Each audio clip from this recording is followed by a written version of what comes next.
Soro-soro Jikanda. Sudah saatnya menghujat Kanokari, men. Selamat datang di Ngopi Ngobrol Bahasa Indonesia. Dan well, gue baru aja ngeliat chapter terbaru dari manga Kanojo Okarimas atau Rental Girlfriend yang kemarin sempat rame banget diomongin dan juga ditonton sama wibu-wibu. Betul semua yang gak tau ini anime tentang apa, ini anime tentang pacar rental. Jadi lu bayar buat pacaran, terus habis itu ya udah lu bakal tetap menjadi kaklord. Terus habis itu jadi nolep yang cuma bisa dapetin pasangan dari nyewa cewek gitu.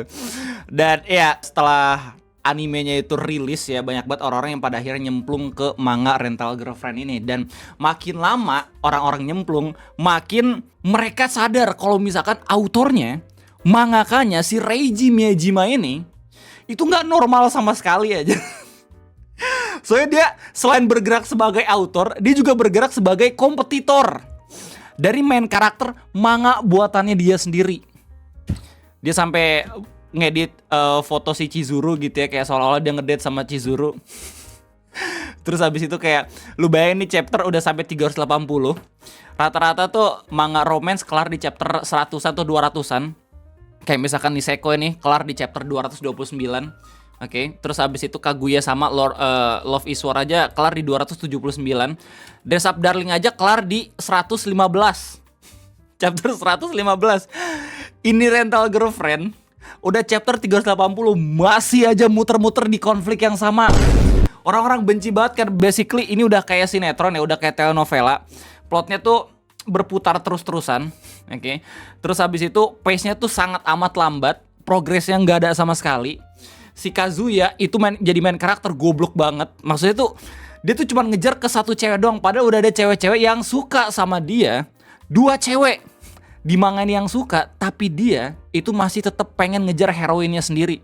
Main heroinnya yaitu si Chizuru. Nah, konteks kenapa pada akhirnya orang-orang atau wibu-wibu langsung pada menghujat lagi karena di chapter terbaru Kanojo Okarimas, Kazuya itu kembali lagi ditolak sama Chizuru setelah 30 chapter mereka berkencan dan juga ngedate. 30 chapter, lu tau gak itu berapa lama? 7 bulan. Dan yang lebih tanya lagi adalah orang-orang yang emang udah try hard banget gitu ya, ngebaca ini manga sampai matanya panas gitu, sampai mempertanyakan ke jati diri mereka masing-masing gitu, kenapa gua ngikutin manga ini. Udah invest banget, udah ngerasa kayak oke, inilah akhirnya. Akhirnya meme sudah saatnya menghujatkan Okari itu bakalan tidak relevan lagi karena si Kazuya itu bakal diterima. 30 chapter lu bayangin. Kayak ini udah bener-bener serius banget gitu ya. Terus ternyata di akhir mereka ngedate, akhirnya Chizuru bilang kalau misalkan dia itu nolak Kazuya. Gua nggak tahu, ini belum selesai ya date-nya ya. Dan gue bodo amat, gue gak peduli kalau misalnya pada akhirnya si Chizuru kembali berubah pikiran. Terus gue akhirnya mau deh jadian sama lu gitu. Tapi di chapter ini orang-orang udah pada yakin kalau misalkan ini adalah akhir dari mereka berkencan. Si Chizuru bilang kalau misalkan gue masih cinta sama pekerjaan gue jadi prostitut.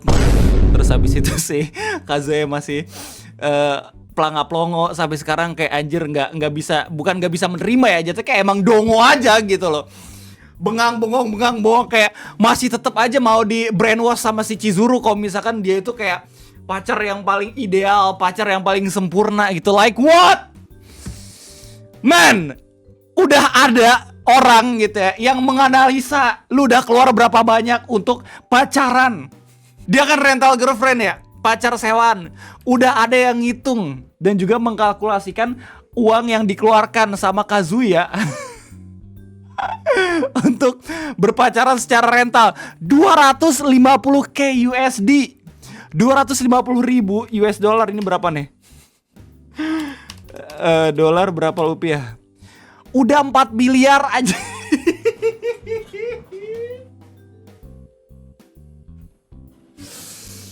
Di akhir, orang-orang ya yang ngikutin manga ini kembali lagi di prank sama Reiji, The Abnormal Miyajima. Kalau misalkan semua ini akan berputar kembali lagi ke dalam konflik yang sama. Chizuru itu kembali lagi nolak Kazuya. Di momen ini gue langsung inget satu chapter di Kanojo Karimas yang dia tuh si Reiji ngegambar satu panel full gitu ya, cuma buat ngasih tahu kalau misalnya Chizuru lagi mens. Harusnya orang tahu gitu kalau misalnya manga ini benar-benar manga ampas. Bang, kalau misalnya manga ampas kenapa lo ikutin? Gini, gue harus klarifikasi dulu. Kalau misalkan gue ngikutin cuma beberapa kali doang. Gue ngikutin animenya di season 1 karena openingnya banger. Oke, terus abis itu gue udah ngedrop. Gue mutusin buat oke, gue baca manganya beberapa gitu. Ternyata manganya ampas. Setelah manganya ampas, gue langsung mutusin buat oke, gue ngikutin via spoiler dan juga via updatean teksnya aja. Terus kalau misalnya emang menarik, gue langsung cek nih di manga ya kayak gimana. Dan seharusnya orang-orang tahu kalau misalkan ini tidak akan berakhir segampang itu cuy. 380 dan sampai sekarang masih belum kelar. Masih belum kelar. Ini ditolaknya ya, di manga terbarunya si Chizuru bahkan sampai ngomong nama cowok-cowok lain yang pernah ngerental dia anjing. The next level prostitute man, what the fuck. Udah banyak meme yang bertebaran gitu ya di chapter terbaru ini. Dan yang paling kuat, yang paling powerful sudah jelas Soro-Soro Jikanda gitu.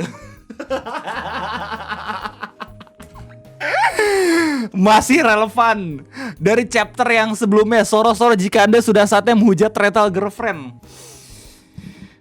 Teman-teman seangkatannya gitu ya, Nagatoro, terus abis itu Komisan gitu ya, udah pada jadian sama masing-masing main karakternya gitu. Dia masih belum aja, masih dijadiin bang keliling doang, tai banget. Dan lu bisa lihat respon dari orang-orang di berbagai macam media sosial gimana kecewanya mereka atas chapter terbaru dari manga Rental Girlfriend. Orang-orang yang ngikutin manga ini harusnya sadar kalau misalkan ending yang seperti ini itu selalu ada di setiap 50 chapteran. 50, 100, 150, 200, 250, dan sekarang 300 dan 350. Bakal seperti ini men. Ini adalah waktu yang tepat untuk ngedrop manganya. Kalau misalkan ada orang yang bilang akhirnya ini manga berakhir gitu ya, akhirnya Kazuya udah bukan jadi Cook Lord lagi, itu cuman hoax. Hoax terbesar. Gua penasaran nih siapa yang kegocek di Indonesia. Anak-anak Clinton kegocek ya. Ya kita lihat reaction dari orang-orang. Rent a Girlfriend after 480 chapters and 7 years had a rejection after a love convention. Ada admin tim Patex ternyata. Kazuya should leave that war, Chizuru. You deserve better king. Don't worry Reiji, I will still read that garbage.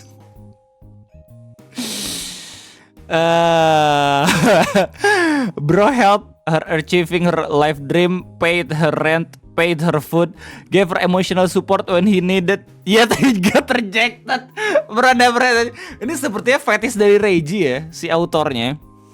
Itu bukan Chizuru anjir. Fetish yang sebenarnya itu adalah ngebully si Kazuya, main karakternya anjir.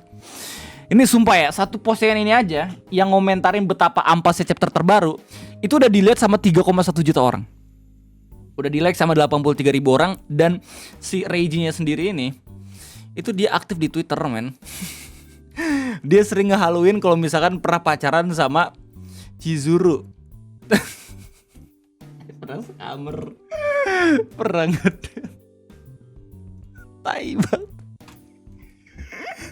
Ini manga abnormal in so many levels. They need to X this manga after this. Bro, I heard it's the final chapter which make it. Iya, orang-orang juga berspekulasi kalau misalnya ini akan menjadi chapter terakhir di chapter 380 ini. Tapi ternyata dapat penolakan dan orang-orang tuh makin ngamuk lagi. Gua nggak tahu apakah ini benar-benar jadi chapter terakhir atau kagak. Cuman emang ada kemungkinan sangat amat kecil kalau misalnya Chizuru akhirnya berubah pikiran, tapi fuck this. Gak peduli gua. Sekali lagi gue cuma ikutin spoiler doang. Dan jujur gue kembali lagi ngebahas ini karena basically rame gitu ya. Gue gak yang bener-bener into banget buat ngebaca manganya, karena gue gak pengen spending waktu terlalu lama gitu untuk sinetron yang dikemas seperti manga ini. It's not even that. She rejected him because she prefer her current work renting herself to other more than she wants a relationship with him. She still likes him but she likes her work more. Sorry, I like being a prostitute more than spending my life with you. Oke. Itu gimana tanggapan kalian? Silahkan tulis di kolom komentar gitu ya. Betapa tainya ini manga. Tadinya di hari ini gue pengen ngerilis ngopi tentang fenomena queerness, Om Ferry, Bang Radit yang meninggalkan Twitter gitu. Tapi sepertinya gue harus geser itu dulu di keesokan hari dan gue bakal coba buat ngebahas ini. Sekali lagi, silahkan tulis segala macam respon kalian di kolom komentar. Gue tunggu. Coba buat likes dan terima kasih banyak udah sering mendengarkan Yeping gue sama beberapa menit. Itu aja deh gue. Terima kasih banyak. Sampai jumpa. Homenante